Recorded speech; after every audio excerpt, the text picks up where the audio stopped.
Baruch Hashem, today's Daf Yomi is Avodah Zarah Daf Samach Gimel Avodah Zarah 63. Today's Daf is dedicated for Shemir for the Chayalim, Hatzal for the Shuyim, and Yeshua for Am Yisrael. In this Eis Torah, the Daf Yomi, I'm broadcasting from Yerushalayim, Ki Mitzion, Teitzei Torah, Baruch Hashem.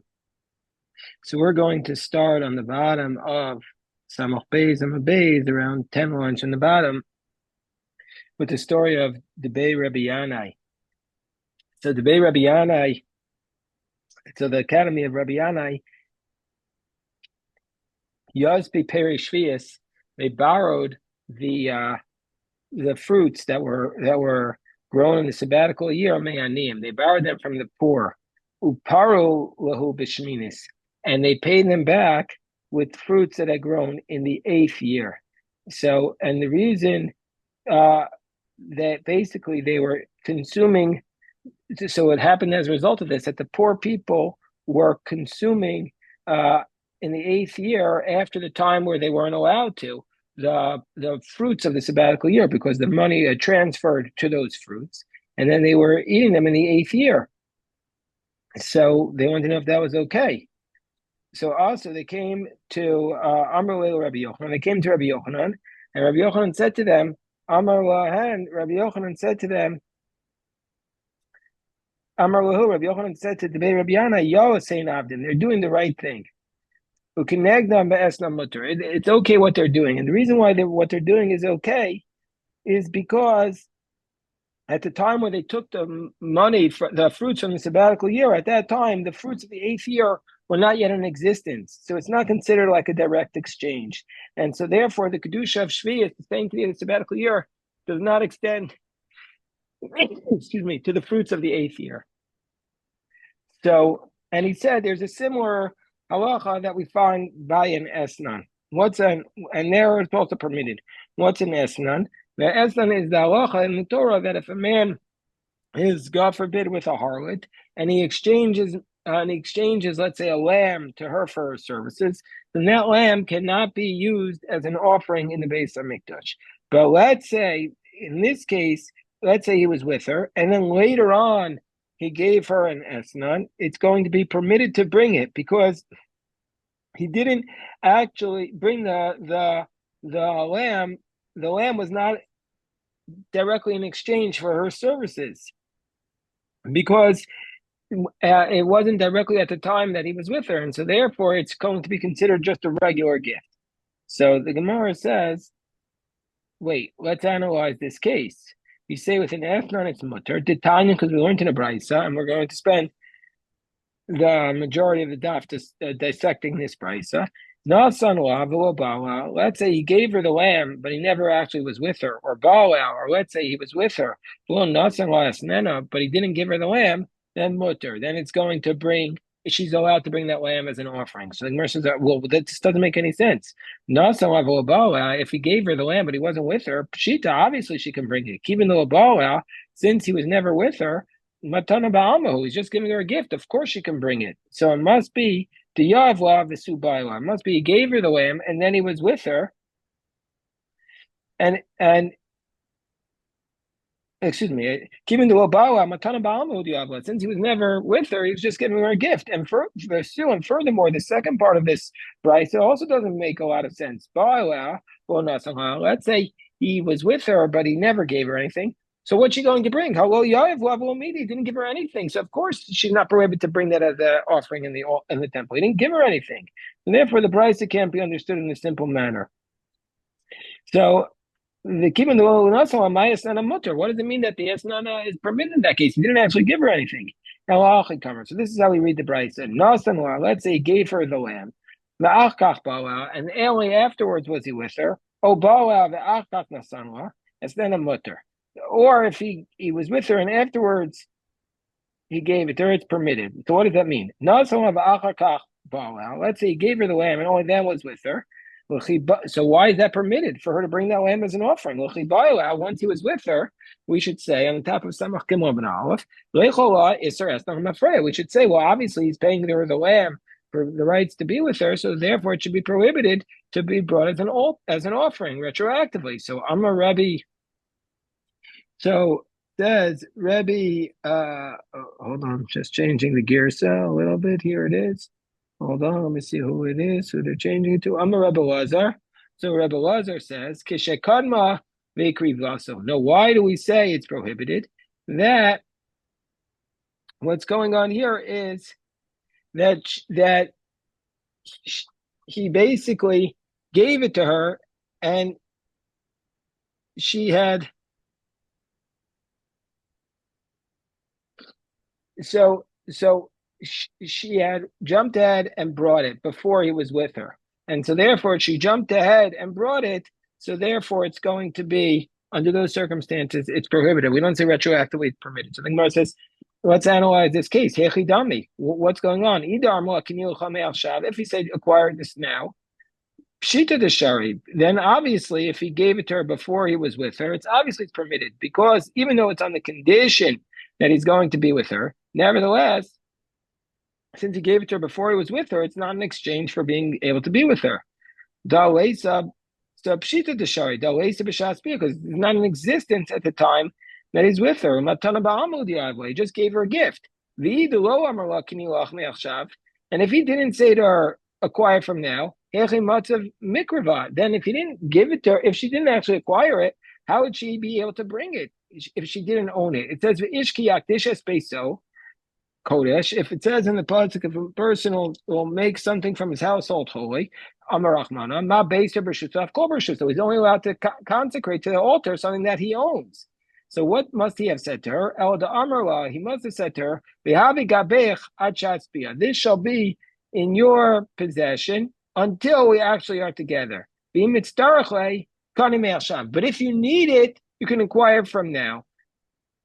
And so therefore, the Mishnah is teaching us that even though he said to her, don't acquire it now until the time of the Bia, until he's with her, since he then said, if you need it, you could acquire from now, it's like a gift for free. And so therefore she can, that she took and she brought it, and it's not going to be prohibited because she was able to acquire it in advance. And that's the Chiddush of the Mishnah, that even though he said don't acquire it until the Bia, but since she acquired it in advance, it's permitted, and it's not going to be considered an exchange for the Bia. So by Rav Oshaya, so now Rav Oshaya asked the following question. So now let's say she didn't jump ahead and bring it, she just jumped ahead and consecrated it. She didn't actually offer, but she said, I'm going to give this as an offering on the altar. Since we have a teaching, since we have a teaching that somebody who says something to the altar is actually when you say something to the temple, it's like you actually gave it over to a regular person. So therefore, just consecrating with your mouth is like you actually brought it. It's like you brought it. Odilma, or perhaps we say the following. Or perhaps we say, or perhaps we say, no, since at this time it's still in existence, and like it wasn't brought, and therefore it should be prohibited because it's an esnan. So the Gemara says, "V'tivshal mid Rebbe Eliezer." Why don't we answer this from a different teaching that Rebbe Eliezer taught? Amar Rebbe Eliezer shekanma vikrivaso. Why don't we answer Rav Hoshaya's question from Rebbe Eliezer's teaching, which we cited above? That what did Rebbe Eliezer say? That she went ahead and brought it. That's where we're going to say it's permitted. Davka hikrivaso, only where she brought it avot tishaso. But if she just consecrated it, well, it wouldn't have been permitted to bring it. The Gemara says, no, the Rebbe Eliezer Gufe coming by away. Rebbe Eliezer himself was asking this question. He says, that's what we're asking about Rebbe Eliezer. That's what Rav Hoshaya is asking.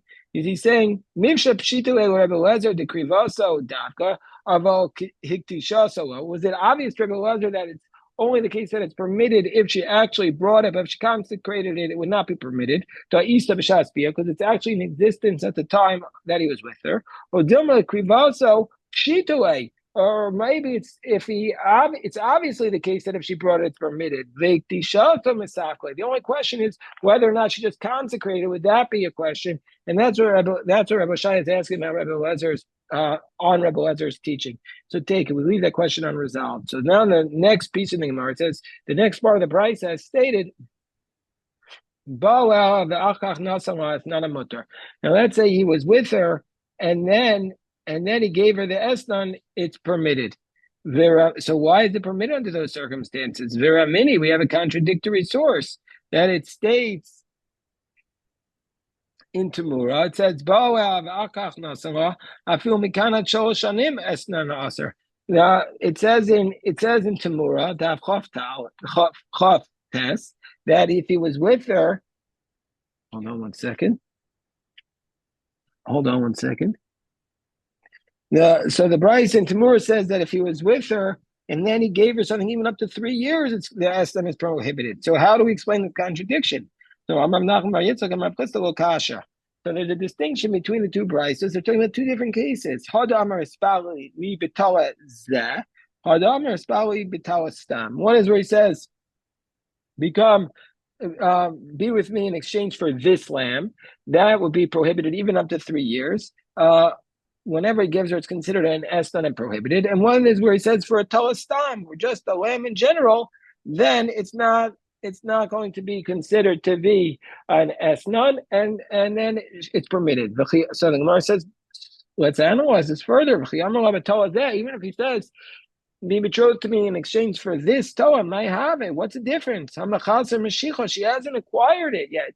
It's only going to be hers if she owns it, but she hasn't actually pulled it into her possession. Just him saying this is not an exchange. So the Gemara says, no, no, we're talking about a woman who is not Jewish, and the Jewish women acquire it by pulling it, but the non-Jewish women even acquire it without pulling it. Or alternatively, no, maybe it was even a Jewish woman, and she did acquire, even though she didn't do Mashiach. How so? How so? Could go in the Kai Bechatzera, where the animal was in her courtyard. So since the animal was in her courtyard, she acquired it in that way. The Gemara says, well, Kai Bechatzera. So if the animal was already in her courtyard,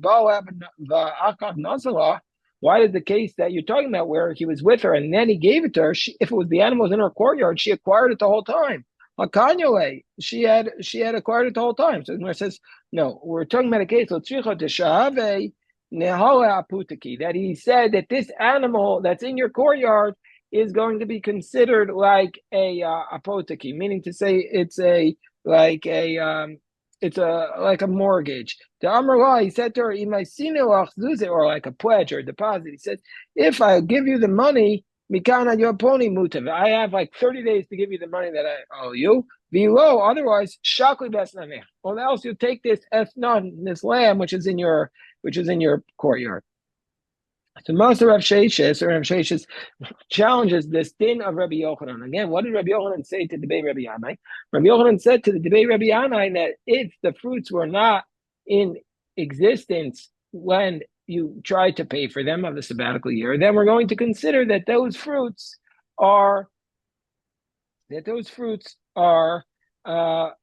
going to be considered like Perosh Shvuyis, and so therefore it's not going to be in exchange for the sabbatical year. So that's a teaching of Rabbi Yochanan. So Master Rav Sheshes challenges Rabbi Yochanan and says, Omer Adam a person is allowed to say to his donkey drivers and his workers, go out and eat with this dinar. Go out and drink with this dinar. He's allowed to give them money, even though they're going to buy food that's not permitted, and he doesn't have to be worried about it. I'm talking to Samach Kimon the base. He doesn't have to be worried. Whoa, Mishum. He doesn't have to be worried on account of Shavias that they're going to buy food of the sabbatical year that's not permitted. Well, Mishum Meiser is not. Doesn't have to be worried that they're going to buy the Meiser Sheni or take food that was not tithed.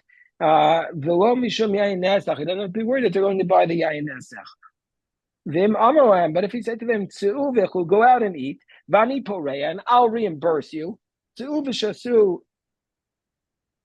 on one second.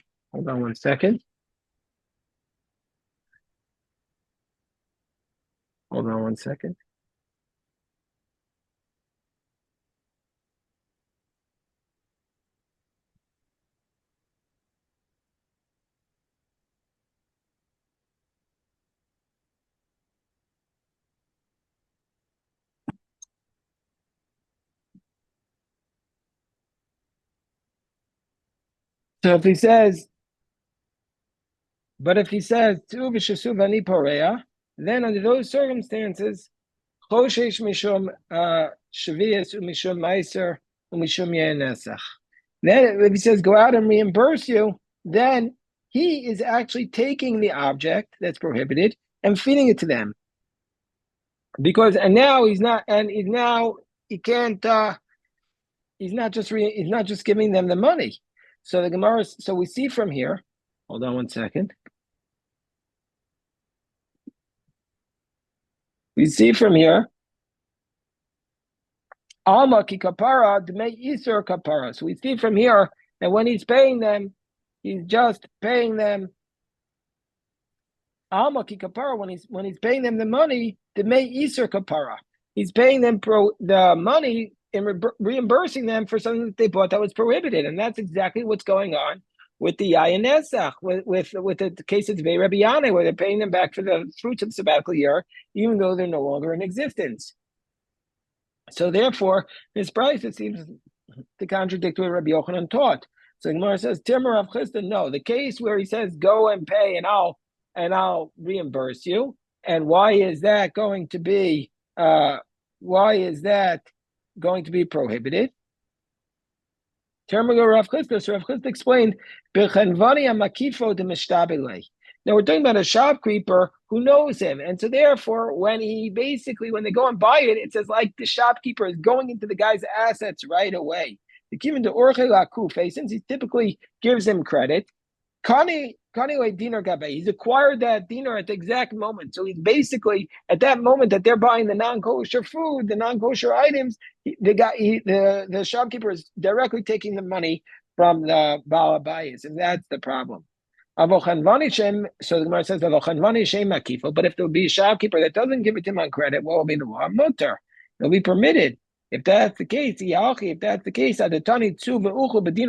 why is the Gemara going to ask? Why is it drawing the distinction between whether he gives him the money in advance or he doesn't give him the money in advance? The better distinction would be to a case where the shopkeeper has a credit with the Baal Habayis or the shopkeeper doesn't have credit with the Baal Habayis.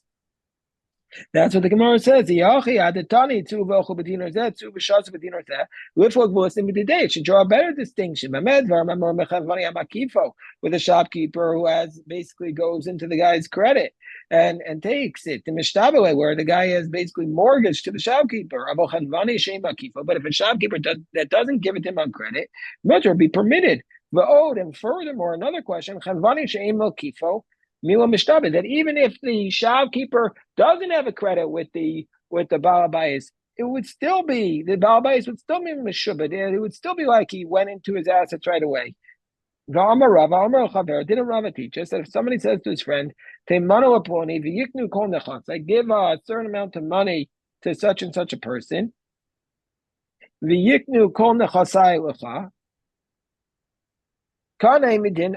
if a person says, that Rava teaches us that if a person says to somebody, go and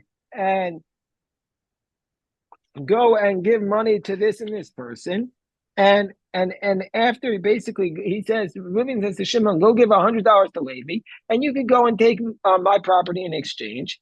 Then all my properties are basically acquired by you, kedin arev, like a guarantor. So in this case, it's as though the shopkeeper has acquired the property from the Baal Habayis in this case, even though he doesn't have an explicit relationship of credit. So therefore, Rava gives a different answer. Why is this Bryson not contradicting Rabbi Yochanan? It doesn't matter whether he gives it to him on credit. Even though he's giving to him on credit, even though he has a shibud, he has a lien on the guy's property, since we don't have a specific lien, it's not going to be prohibited in the case of Rabbi Yochanan. In the case of the shopkeeper, there's a specific lien, so it's prohibited. But in the case of Rabbi Yochanan, it's not a specific lien. So the Gemara says, if that's the case, so the Gemara has a different question. Well, if that's the case, why do you have to be concerned? Why does he have to be concerned on account of Shemitah? In this case, why, if he didn't designate a specific thing, why is it going to be prohibited? So Amar Papa could go in Shehikdim dinar. No, the Bryce's case is referring to where the employer gave the shopkeeper money before he sent the workers to him. And so basically he paid for it in advance. So therefore it's not an exchange of the produce, he paid for it in advance. Whereas Rav Yanai's case, he didn't pay anything in advance. So that's the answer that Rav Papa said. Totally changes the price. So I'm Rav Kahana. I'm early, and he said to me when he said this in front of him, in fact, the case, the Bryce should have said that. It shouldn't say go out and eat and drink and I'll pay. It should have said go out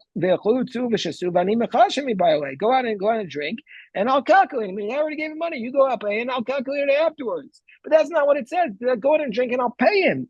So you completely change the words of the Bryce. So Rav Zvid said, "I'm Risley to need to." Yeah, well, you have to amend the text of the Bryce. There's no alternative but to amend the text. No, Ravashi says a different case. That why is the Bryce's case prohibited?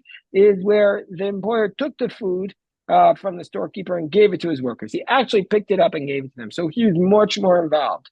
Basically, that employer is actually acquiring the food and giving it over. So I'm really Ravim or Ravashi. Okay, if that's the case, that's what the Bryce should have said. It should have said where he took the food and gave it. You totally changed the case. I'm like, yeah, so that's actually what you have to say. You have to change the case. Okay, so that's today's daf. Baruch Hashem. We'll stop here, and tomorrow also try to do today's daf. Baruch Hashem from Yerushalayim.